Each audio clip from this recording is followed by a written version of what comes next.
suppression of recent massive street protests following Iran's presidential election still casts a pall over the political scene, more than 2 months after President Ahmadinejad was declared the winner, a victory disputed by the pro-reform movement. Mr. Ahmadinejad has called for prosecuting the leaders of the protest, a threat backed by the Revolutionary Guard, who says opposition leaders are tools of Iran's foreign enemies. But Supreme Leader Ayatollah Khamenei, who earlier showed staunch support for Mr. Ahmadinejad, has said he sees no evidence to back up the accusation. Some analysts say this split reflects divisions within Iran's leadership over how far to go in suppressing the opposition.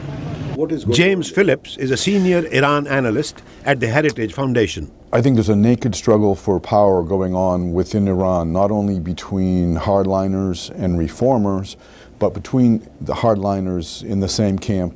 Some analysts say Iran's Revolutionary Guard, known as Pasdaran, which backed Mr. Ahmadinejad and violently suppressed his opponents, appears to be unsettling Tehran's political order.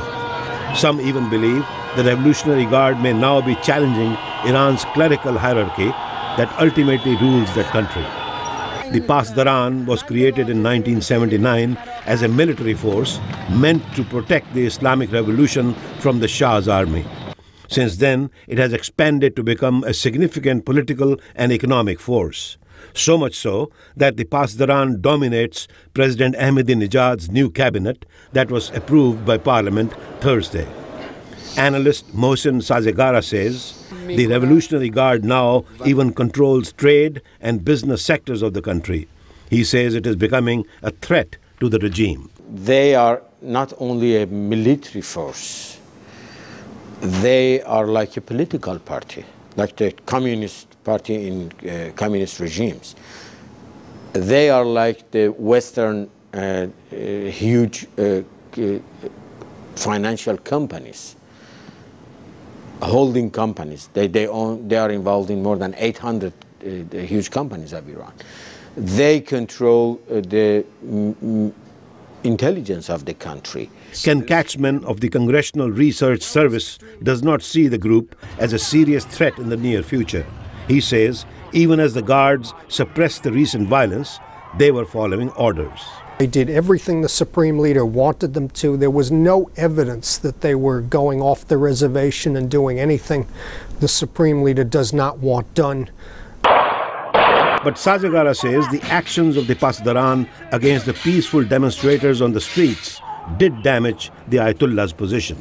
Yeah, he has lost his situation not only amongst the Iranian people, but in the world of Islam, in the world. This is what he confessed. He himself said that we have been damaged. So far, the government has not gone after the most senior reformists, including former President Mohammad Khatami and presidential candidate Mir Hossein Mousavi, who claims he would have won the vote if it was not stolen by President Ahmadinejad. But some 100 opposition activists are being tried in what some call a show trial on charges of being part of a foreign-backed plot to foment protests aimed at bringing down the government. I think those at the top really do fear a velvet revolution because they know how much their system is resented by many Iranians. Some experts say the frustration among the Iranians is being aggravated by the bad economy, double-digit inflation and unemployment, and falling oil prices. And if nothing changes, they say, the final showdown might be between the all-powerful Revolutionary Guard and the millions of frustrated children of the almost 30-year-old Iranian revolution who make up 60% of the total population of the country. Ravi, Khanna, VOA News, Washington.